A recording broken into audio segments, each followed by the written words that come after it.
I'm going to tell you. Excellent. Yeah. So I'm going to tell you. So the biggest, most important thing about marketing is you are pretty much never the consumer yourself.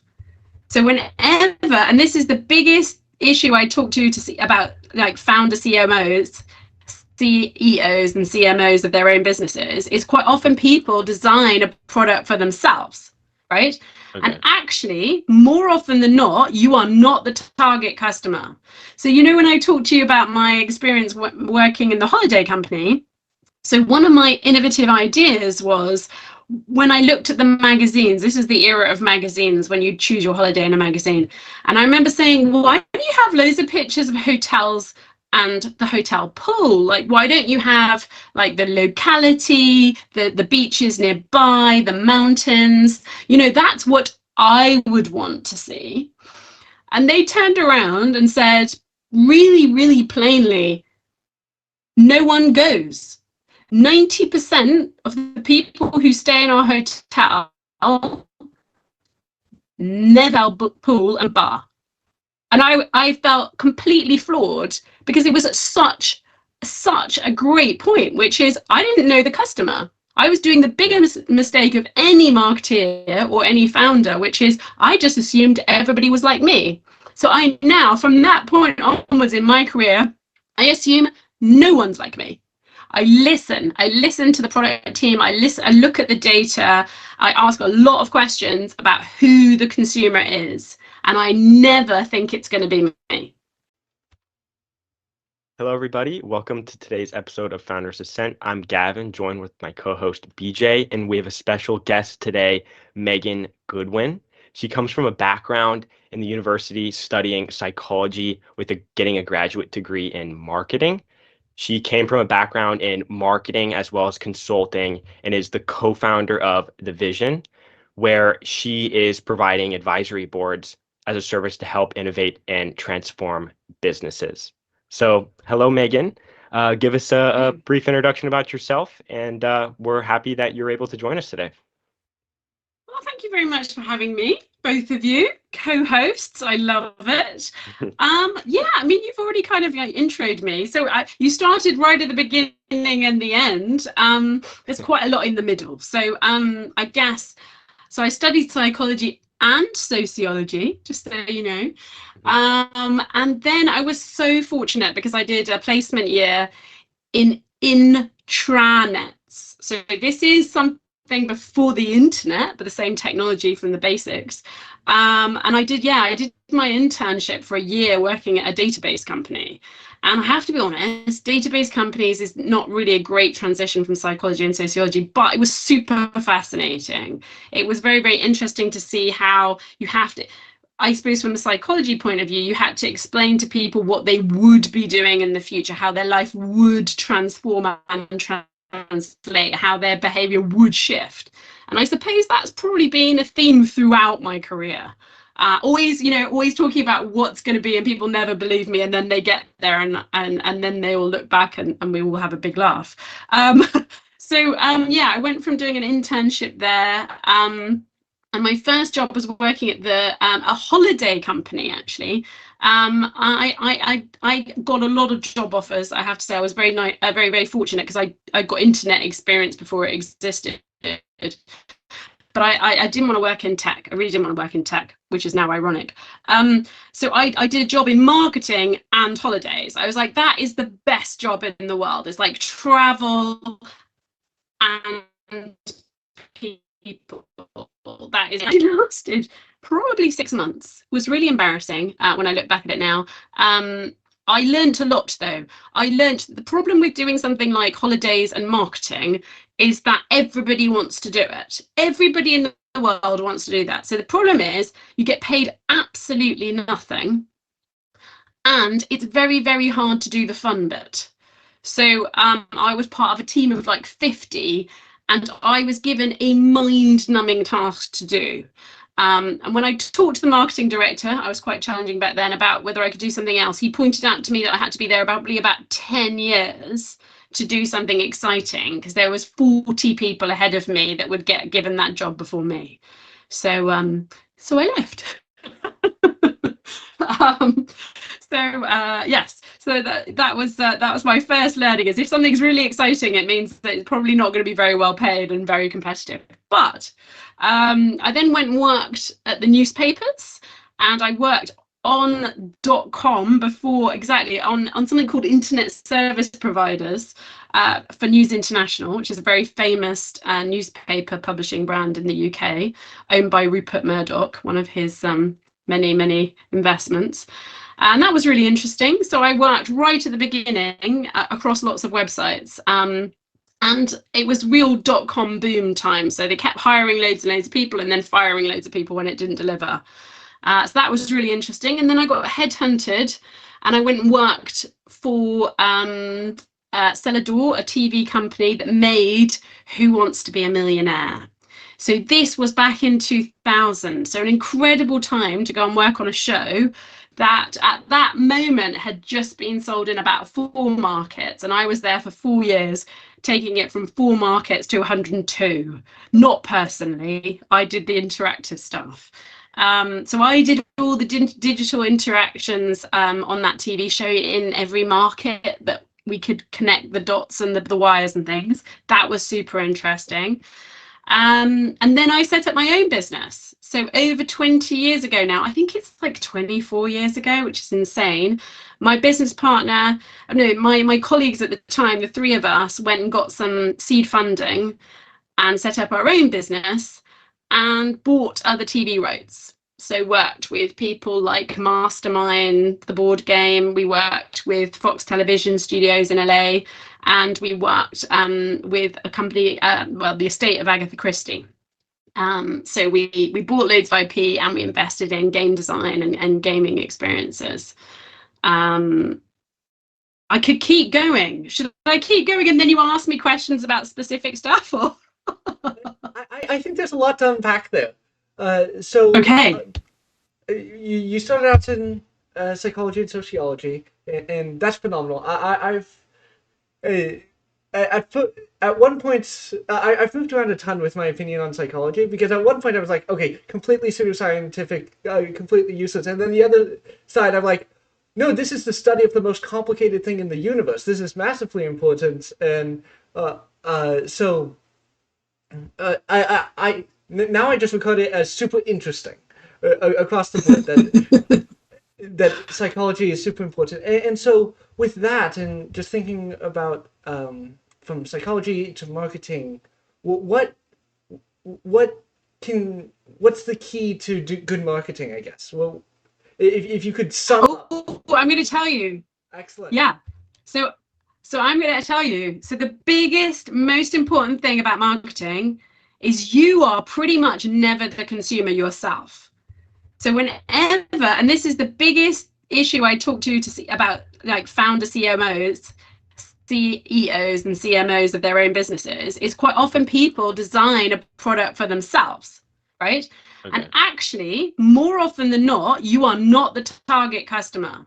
So, when I talked to you about my experience working in the holiday company, so one of my innovative ideas was, when I looked at the magazines, this is the era of magazines when you choose your holiday in a magazine. And I remember saying, well, why don't you have loads of pictures of hotels and the hotel pool? Like, why don't you have like the locality, the beaches nearby, the mountains? That's what I would want to see.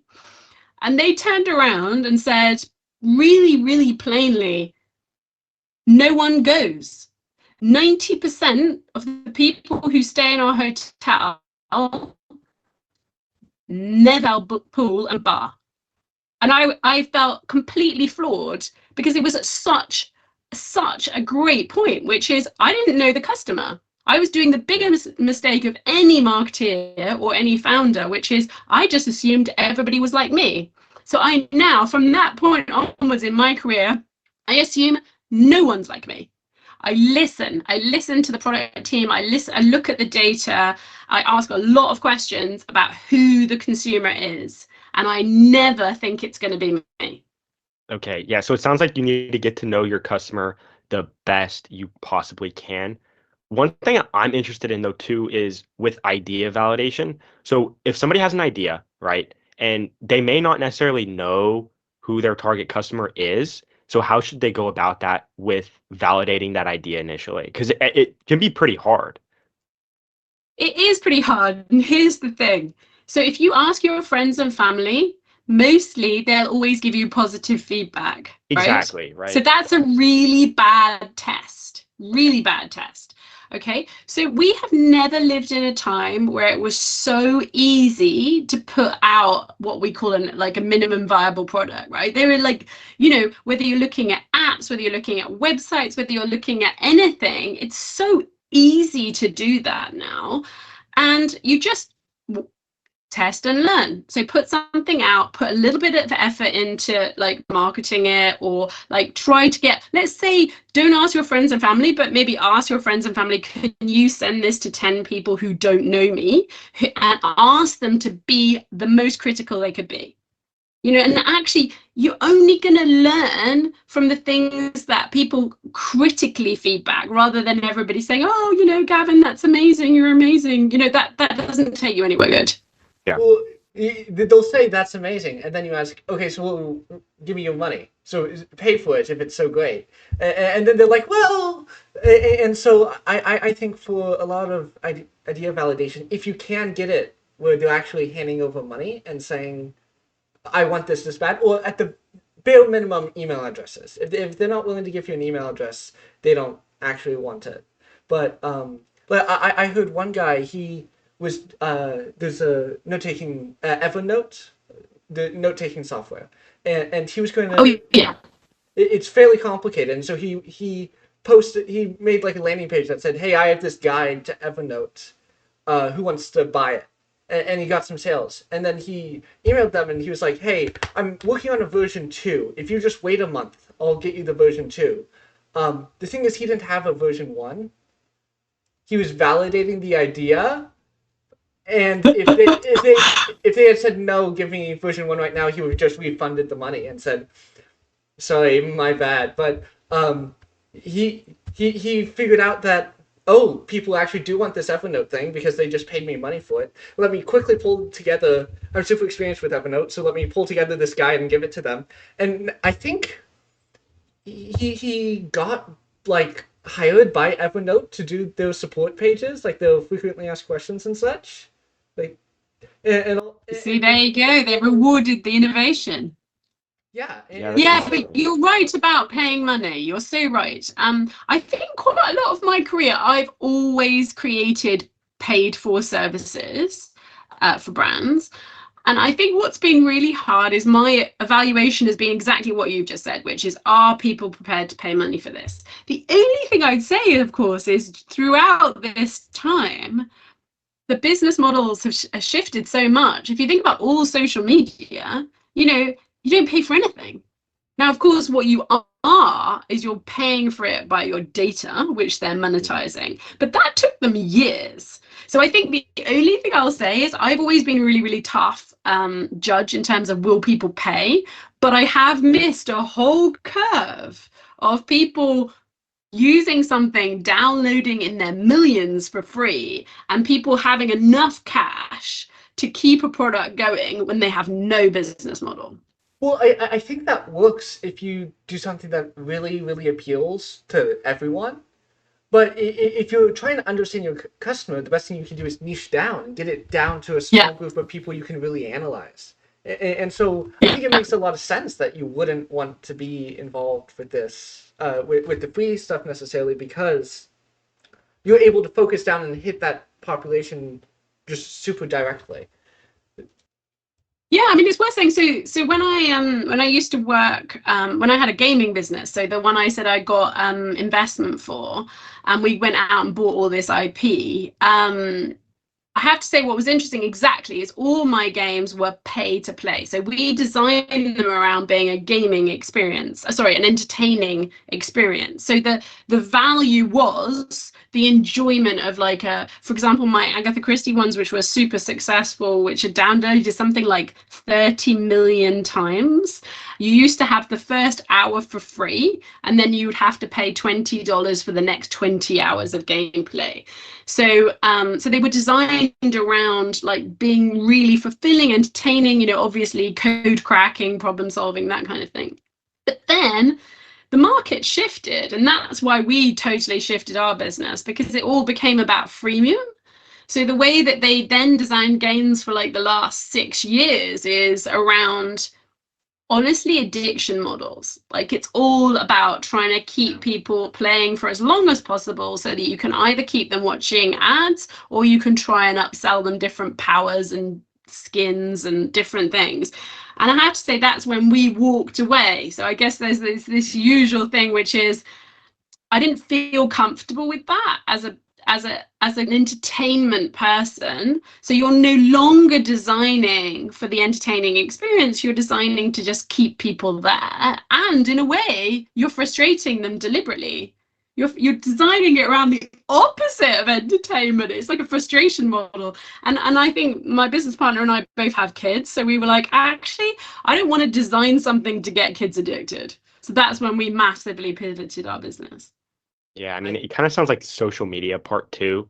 Yeah. It sounds like just so you know, I it was think part 1 because it was before social really took off. That's how old I am. okay. Yeah, I think it's kind of like Fortnite in a way, like I Fortnite, think yeah, that's kind of when it really started to take off, and they were 100%. just making all their money with cosmetics. Yeah, They weren't making they weren't making any money because it was free to download, obviously. They get them addicted, like you were saying, and they get them to purchase the cosmetics because there was a market for it. and And it was about frustration. Like it was an incredible, yeah, I have to say, like what a great idea. You get everybody in, you've got 100 people, it's like tournament style yeah, gaming. You've got this incredible kind of atmospheric pressure. There's like 100 of you and you all have to like shoot each other. But, you know, then you've got the whole thing about, well, hang on, the guy who spent like $5 on the massive machine gun, he's gonna win, right? And it's like, actually, my poor son, he's never been allowed to spend any money on those freemium things. So he had to like work his way in. But, you know, there was a lot of thing about behavior at that time because all these kids were getting like really, really highly strung about it. And I was thinking, yeah. oh my God. Yeah, it's a very far cry from my like Cluedo style Agatha Christie games, let me tell you. Yeah, and I think even before Fortnite, like with Clash of Clans or other city builders, it's you build it, you Clash of just Clans, I love that game. and then gems. Yeah, but there's all the paid aspects where like Oh yeah, you for can sure. you can accelerate your progress if you just toss a little money on it. Yeah, And so, you get the monthly pass and your progress increases by 50%. You know, like it's Yeah, it's pretty clear cut on what they're trying to do, right? yeah, with yeah. all of this, we're able to discuss these because they've built up this intellectual property that everyone is Yeah. like universally recognizable, at least among people who have considered playing those games. And so, with your company previously buying a ton of intellectual property, what sort of makes that property valuable? Because it's not tangible, and so. Ooh, that's such a good question. And so, like, in terms of branding, in terms of marketing, in terms of what actually makes it something worth buying. Well, you know what? We used to have a matrix and we used to assess IP based on a matrix.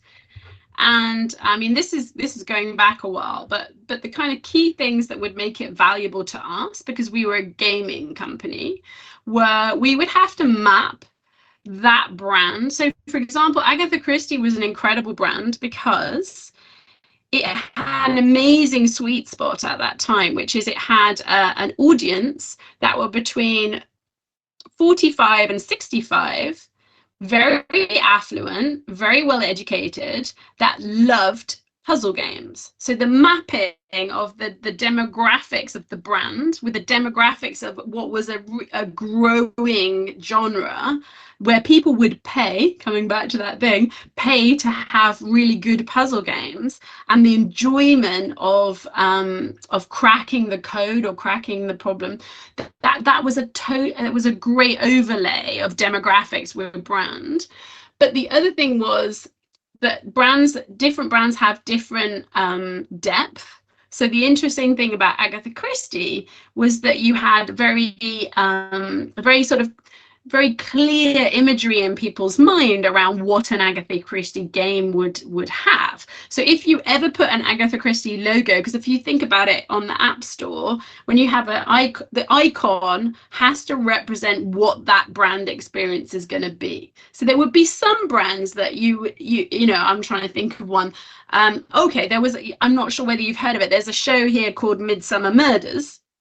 And that was much less strong in terms of what's going to happen in that game. Okay, someone's going to get murdered. Whereas with Agatha Christie, you've got two key detectives. You've got Miss Marple or Poirot, and there is a certain formula to the mystery that's going to play out. But also, you know, it's going to be safe. It's going to be like they used to call it tea time murder because nothing really gory happens. So you know it can be like a family gaming experience. Whereas other murder brands, if you think about The Wire or CSI or something, it could be actually like quite horrific that you're not going to play with your family. So brands, they all have a kind of, I guess, not really a DNA, but they have a feel that you know what that game's going to be based on the brand, and other ones just don't have that depth. They don't have that recognition. They don't have that kind of multi-layered feeling. And then, of course, Mastermind was a great one because I don't know if you know, so Mastermind, the board game, you know, the one where you have the code cracking, yeah? It's so simple. So the best brands for games are incredibly simple mechanics. So yes, Agatha Christie, we basically made it, you know, we layered on top of a kind of, you know, whodunit style, and we did actually lots of different interpretations, but that was very easy because you know what you're going to get. It's going to be a mystery solving game. Mastermind, honestly, was just a direct translation. I mean, you basically got the graphics already, super easy.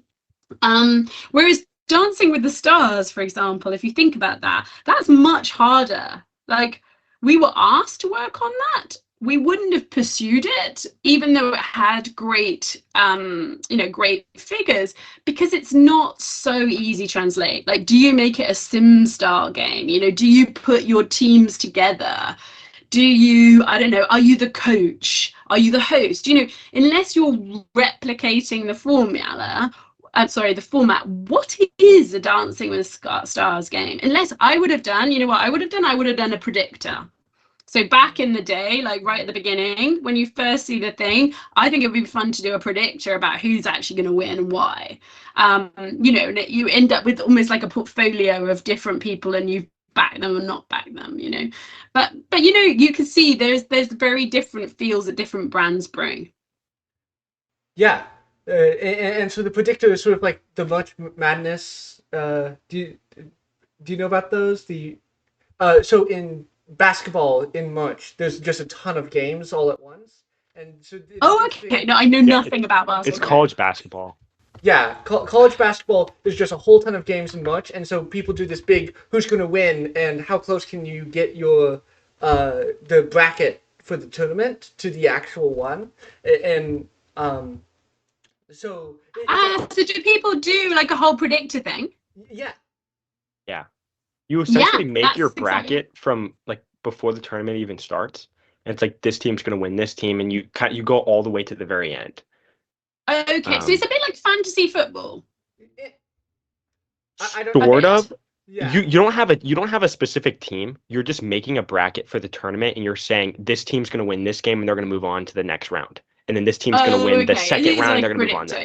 Yeah, you're just you're predicting the outcome of every single game.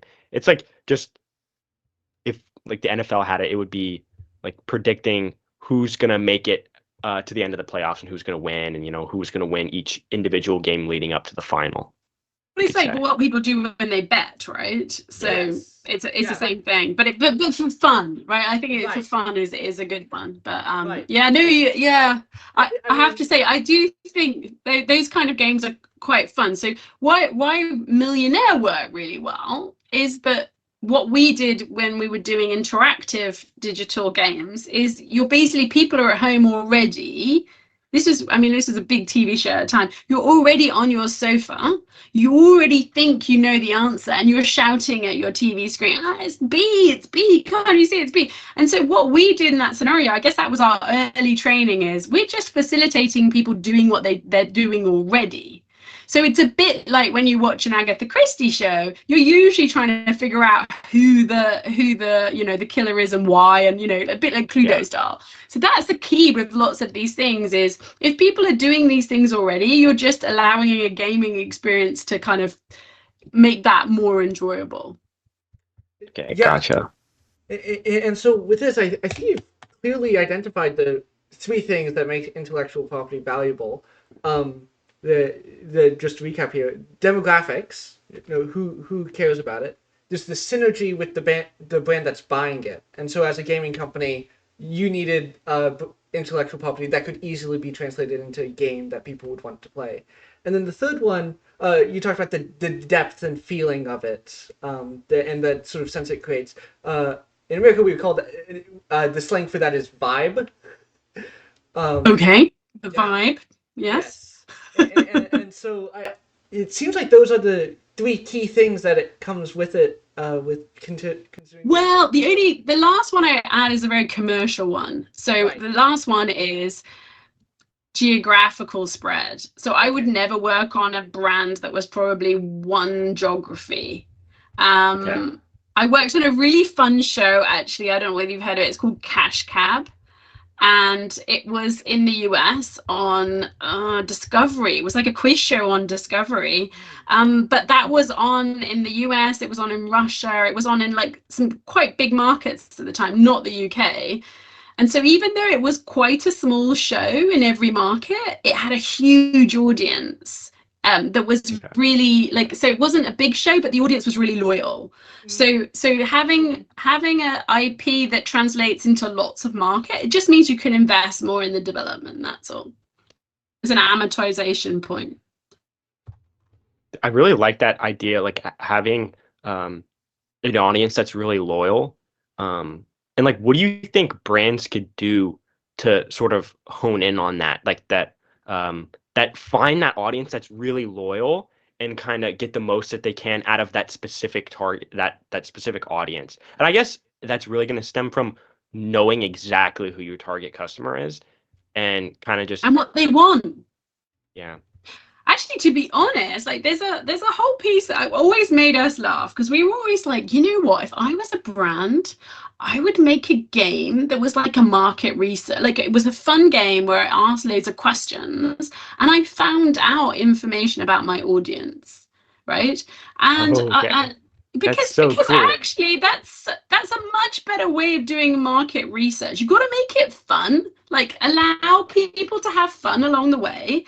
But actually, if most brands still don't know that much about their customers. I mean, the idea that, Persil Automatic has an Instagram, I mean, maybe they don't anymore, but at one point, you remember they all had a Facebook, they all had Instagram, they all had, it's like, what are you going to do with that? Like, honestly, what value are you going to give your consumers on that site? You know what you should do is you should have some kind of like really cool person who's got all the tricks on washing, like as in like how do you get blood or beer or fat, and maybe they do now, but there was a point where they were all trying to do really generic brand stuff, and it's like, no, go smart, niche down, like you say, BJ, know your audience and know your value as a brand and match those two together. And then it's really interesting, right? Then it becomes like a community tool where I'm like, I don't know how to get this out. Like there's so many mums groups and they spend all their time sharing tips. That's where some of those household brands should get involved and actually become useful. That reminds me of if you go to a Red Bull Instagram page, the energy drink, it's not, here, check out our new flavors. It's people jumping off cliffs. It's the high energy extreme sports and just people being adventurous. It's the vibe. It's the vibe, yes. Oh my goodness, she's learning. That's exactly right, yeah. They're creating that vibe of adventurous extreme sports. And then people associate that with the drink and they're able to create that value.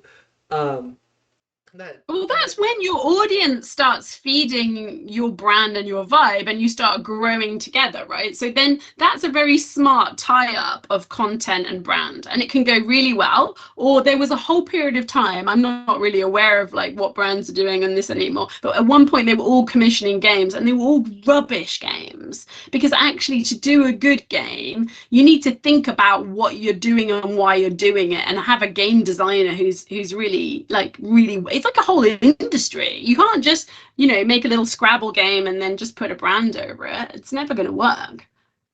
Yeah, I mean, I recently saw one of my favorite brands just implode as the entire community just lost trust in them and all this other stuff. It was super interesting to watch, but also like, and just also informative. Like, okay, don't do that. That's horrible.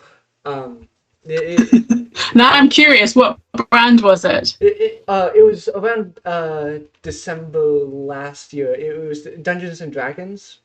Um, Oh yeah. yeah. So they attempted to make one of the things that makes the current edition of Dungeons and Dragons so popular is that they had an open game license, where essentially some core mechanics of the game anyone could use in anything, and so that led to people. Oh, I'm going to create this adventure. I'm going to create this additional set of rules that, and it became a massive, not only just So you're massive. building out their functionality, basically. Yeah, and for your games, Okay. and so like so D&D is very much a like fantasy adventure. But let's say you wanted to make Yeah, it, no, I know. let's say you wanted to make it sci-fi.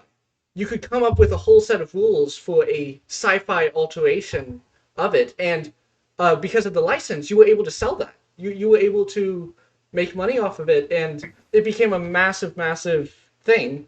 Um, Recently, and also groups playing the game and streaming it also became massive in multi-million-dollar companies. Um, but they tried changing that license to make it where it was far more restrictive, and they could do like revenue sharing. So like instead of you make it and you get all the profits, so long as you stay within these rules, it was if you make a ton of money, we're going to take some of that money. And the reason why is Dungeons and Dragons is owned by a company called Wizards of the Coast, which is owned by Hasbro. And so Yeah. Hasbro, their board games aren't exactly up right now, but their D&D market is massive and growing. And so they're like, oh, this is the one thing that's actually making money. Let's squeeze it. Um, and so Never good for the gaming community and the tech and gaming community like that. The smart thing would have been to say, okay, so we're going to take some revenue, but in exchange we're going to give you something, like, I don't know, help you promote it, help you grow it, like have some kind of toolkit that helps you. You've got to add, it's a value exchange. Everything's a value exchange. And so much of the D&D community is now centered around like these influencers who either play the games or they produce content about playing the game and advice on how to play the game better. And so all these people rallied together and just opposed it. And I think like 75,000 people signed the petition saying, don't do this. Good. And like 5 other competitor games sprung up. And they're like, hey, we're going to create something to oppose this. And we're going to create our own game and our own system. And Power of community. eventually they pulled it all the way back, and they've since added it to the Creative Commons. So uh, they can't go back. They couldn't change the license now because it's a Creative Commons license. So, but people estimate that it was double-digit % damage in like. Wait a minute. So it's okay now. You can still keep Yes. creating, and they're not gonna take revenue. Yeah, they pulled back on that because they realized it was a horrible Yeah, idea. that's smart. And Yeah. from what I understand, there were a whole ton of leaks at this time, where people were just leaking as many company documents as they could. From what I understand, their main strategy was there was the thing about D&D is the primary revenue is the books, and really only one person at the table needed to actually buy the books for the entire table to benefit. And so, well, you had for every 4 to 6 people, only one person was actually paying, and so they wanted to increase monetization that way. Anyway, so they had like 4 pillars for how they were going to. Well, yeah. Go oh, ahead. sorry. All I was going to say is we're coming back to the point that about the gaming industry, which is, look, to be fair, game developers they need to make money, right? Because it costs money to build games and to host games, right? Yeah. So we all understand that, but the problem is the way that the market's shifted and shifted and shifted. They're looking at new ways of generating money because they're not making any money on their subscription. Why don't you subscribe to Dungeons and Dragons? Oh, 12. When I was 12. $12. No, sorry. Oh yeah, sorry. But they have a subscription model, right? Well, no. It's you buy the books to like the rule books to play the game. They're basically like college textbooks, which that was your point. Like one person buys it and everybody Yeah. gets to play. You see, so you can see that's Yeah. why they're desperately trying to look for new revenue streams. But you Right. know what would be really interesting with an audience like Dungeons and Dragons would to be like super collaborative, do an announcement, say, look, this is the problem. Like you guys, you're not all buying it. We have to make money. Look, this is our P&L. We want to build great games for you. Why don't you come up with ideas? And therefore you get people on board that understand what your issue is, right? Because I think in the past, they did have a different structure. Going back to when I created games, I think a long time ago, you had to pay a Dungeons and Dragons subscription. I'm really sure. And they probably took that away because of the freemium model, because of Fortnite changing the whole horizon for everyone. Yeah. Everybody had to lower their base and then try and take money from you in other ways. So they did recently Amen. They did recently buy a website that had a subscription model relevant to D&D. So they do have that now, sort of. And then the other revenue streams is they're trying to create like a Marvel-style movie universe. So like recurring characters, big adventures. They just launched the first D&D movie of this, and it was good. It was well received. Yeah, I think a lot of people watched it actually. Yeah, It seemed like it did decent. But I think they kind of launched it a little bit after all that stuff was happening, the backlash with the community. Well, so it was underway as the backlash. Well, it would have taken a really long time to develop Yeah. that, just so you know. Like that Yeah. would have been years in the making And then the other things they're doing. and really expensive. They're creating video game was another pillar, and the D&D video game that they launched is also really positive. People are liking it. And then the third one is all the like relevant merch from these things. So character posters and stuffed animals and all this other stuff. And so that's a fun case study on an interesting thing that happened. Yeah. But we're almost out of time with that random tangent, detouring off into the D&D nerd. Don't worry. So, do you want me to talk a little bit about what I do now? Because it's mind-blowingly different. Yeah. Sure. So, but there is a logic to it. Yeah. Okay. So what I realized, my business partner and I realized that we were often brought into different businesses to help them commercialize their IP, but also to help them like absolutely disrupt their current business models and their current way of doing things. And we suddenly realized that actually, because we had expertise in this area of IP commercialization and gaming and entertainment, that actually we had a totally different perspective. And as you guys are alluding to, the whole area of data analytics was way in advance in gaming, like 20 years ago, honestly, compared to the rest of the world in terms of data analytics and knowing your audience. So Wizard of the Coast, great example. They could have told you 15 years ago, if someone logs in 10 minutes later, they're going to start leaving and they're going to unsubscribe. So they had a whole kind of CRM around that. But anyway, so there was like this kind of overriding like awareness that we were very good with our independent cross industry expertise at seeing things differently. So in the COVID era where we're all working from home, we've already realized that we want to move away from gaming because the model's changed.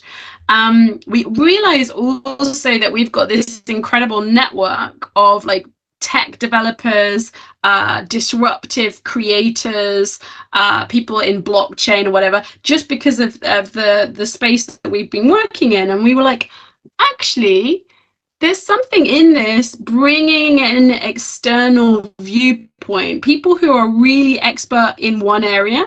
That expertise is super relevant and interesting to somebody in a totally different industry. Actually, let's look. So I looked at this whole area around diverse thinking, and NASA do this. So NASA basically externalize a lot of their most complex challenges, and they found that most people, their most complex challenges are quite often solved by somebody who hasn't got astronautics or an aeronautics in their background. Possibly they're a telco engineer. There's even some psychologist in Adelaide that's managed to solve about 2 or 3 of their challenges just by a very, very different way of thinking. So I've been working with Surrey Business School Organizational Psychology Department on this, about how do you put unique teams of people together that approach things differently, even in the way their brain processes information, and that by having very different cognitive styles and area of expertise, you basically blow open all the opportunities you can have in terms of lateral innovation and new thinking behind problems. So sort of, I know it sounds a little bit complex, but actually it's just literally putting different brains together maximizes all the opportunities you can bring. Yeah, it almost kind of reminds me of an approach you could take to marketing, just trying a bunch of different channels, putting like and I guess it's more just like what you're talking about is like idea generation, but like the whole marketing concept is you come up with a bunch of different channels, you try a little bit, you put a little bit of effort in each channel, and kind of whatever one takes off is whatever one you follow through with. But it's like just trying as many different things, like idea generation, as lateral as you can get, and pursue the ones that you're seeing good growth with minimal effort, I guess you could say. Yeah, and I suppose the reason why we bring in experts is that they've all tried it. So when I bring them together, when they come up with these different solutions to a problem, well, one will say, yeah, but I tried that in, I don't know, Singapore with this kind of audience. We had this issue, and they literally knuckle down, and they together they will kind of unpick what works, what doesn't. So it's That's like great, yeah. It's like the most amazing brainstorm, and it's not really it's like ideas, but it's all about problem solving. So the kind of problems we'll solve are things like, how do I grow my customer base? How do I double my customer base in the next 6 months? Which is pretty challenging, right, for most businesses. For sure. These are really big businesses that are asking us to look at this. And quite often when we start looking into it, actually through that process, we see that the problem isn't really the sales process, or it isn't the pipeline. It's actually the value proposition. So people aren't super clear because, businesses evolve and market changes and consumers change. You have to keep reevaluating that value proposition and the messaging around that. And it's just really interesting. And we often get to that place, but we get through that place through a whole kind of series of questions, because people always think, oh, it's because we haven't done enough CRM, or we haven't done enough, social marketing or something. But actually the big problems are usually much further up the food chain. Mm-hmm. One of the things why I think I like social media so much for testing ideas is that every single post is a test of a new idea about what your audience wants to see. And it's very easy to tell if it is what it wants to see because it goes viral. And you'll see the massive spike in everyone wants to watch this. Okay, why do they want to watch this? And that can provide that information. I think that's true if it wasn't for things like algorithms, like as in if you post that great idea at the wrong time, or if you haven't put the right keywords in it, or if you haven't got the right kind of social ranking that you're gonna get the boost. You know what I mean? So I think you're right, but I think there's a lot of mitigating factors in there to success. But if you test it more than once, if you put out that idea many different times in many different formats, and it keeps coming back yeses, then you start to have a sense for it, and that just means produce as much content as possible. Try a ton of different stuff. Don't care about judgment, and just make it happen. No, you're right. You're right. But that's where as a brand it gets harder, right? Because you've also got to have that kind of integrity piece, and I think it's much harder to do social well. I mean, I think social lends itself really well to kind of like in your face stuff, right?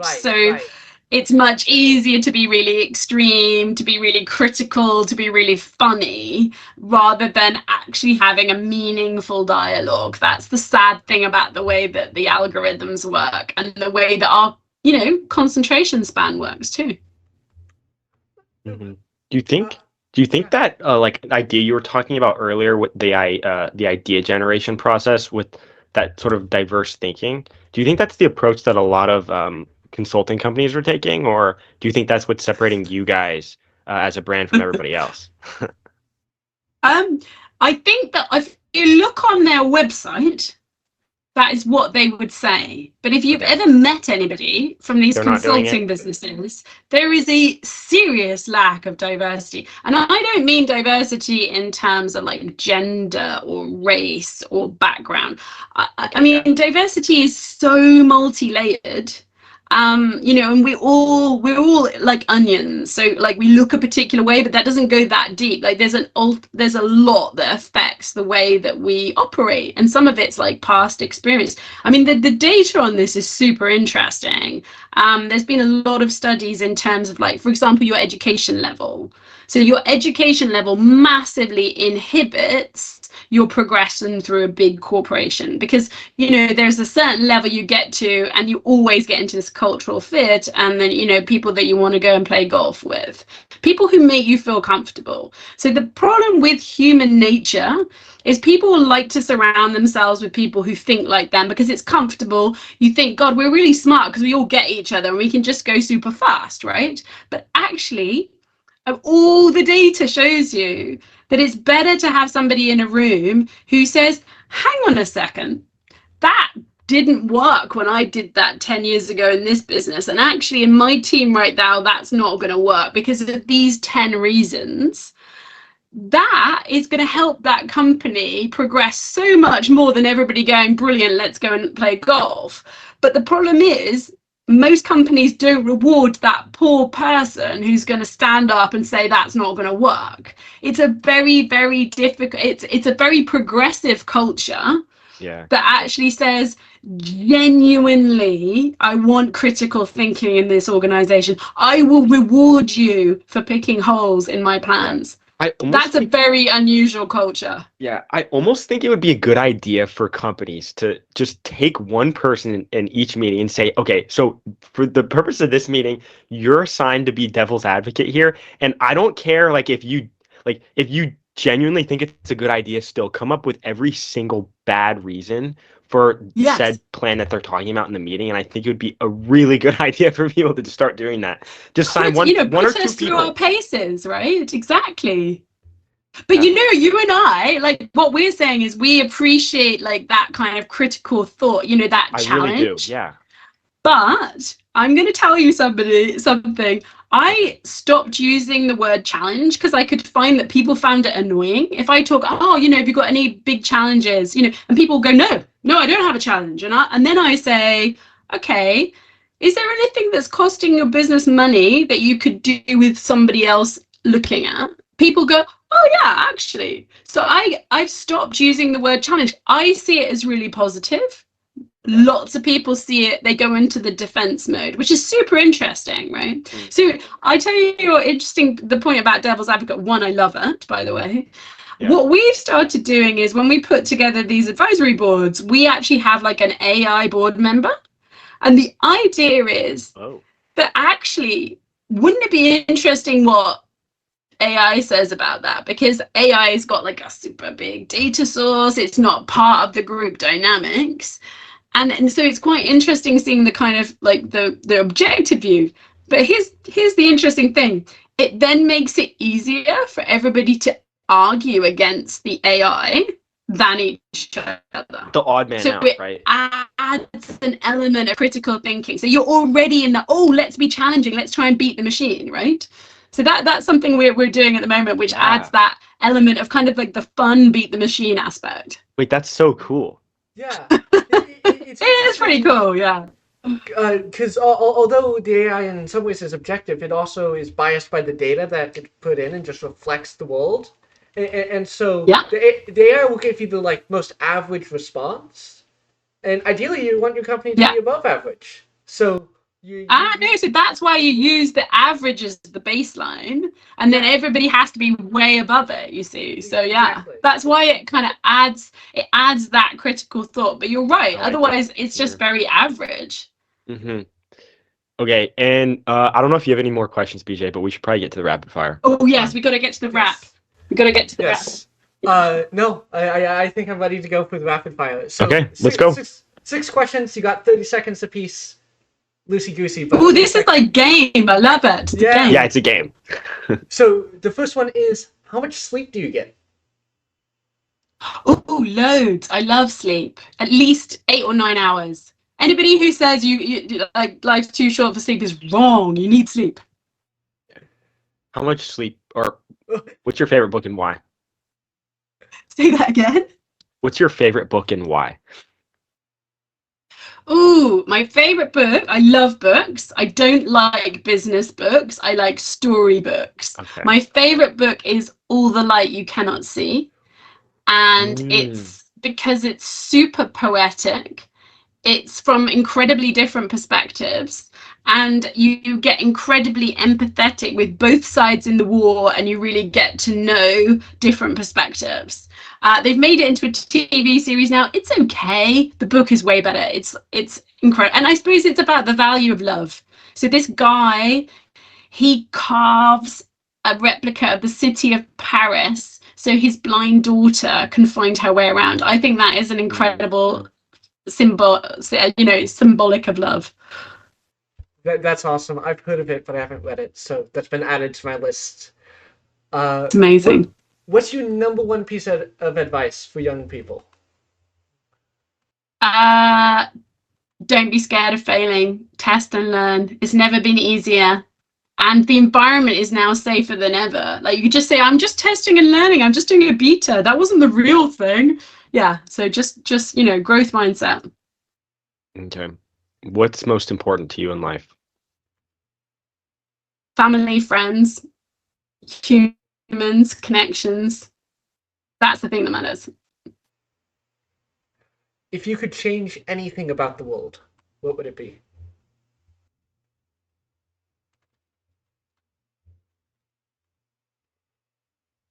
That we actually listen to each other. So, and I can do this too. When you hear something and you don't agree with it, your first reaction is, I'm gonna explain why they're wrong. Your first reaction is very rarely, hang on a second, I'm just gonna listen and really try to understand their view. So I guess it's empathy and listening. I think it would make a big difference. I love it. How do you want to be remembered?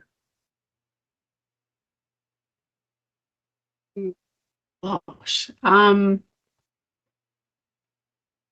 want to be remembered.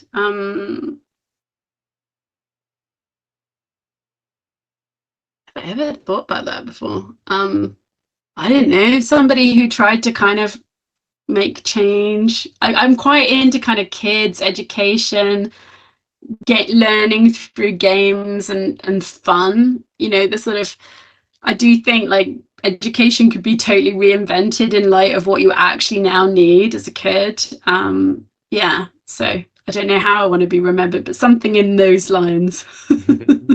That's awesome. Maybe helping to change the way people think, actually, to respect different views, something like that. That's great. No, I mean, so much of this discussion has come from a place of like a real focus on understanding other people, whether that's for marketing purposes or just to be a kind human being. that seems to be one thing that you're just absolutely amazing at. So thank you for sharing that with us and coming I on. try. From what I can tell, you seem to be succeeding. So Wow, it's a big world. But listen, it's been really fun. I've really enjoyed it. You see, it's all about fun, learning through fun. So thank you very much for having me on your podcast today. Yeah, thanks for joining. We'll be sure to link to everything you're doing in your podcast and everything else in the description. So everyone be sure to check that out and subscribe. And we'll see you next week. Don't be late.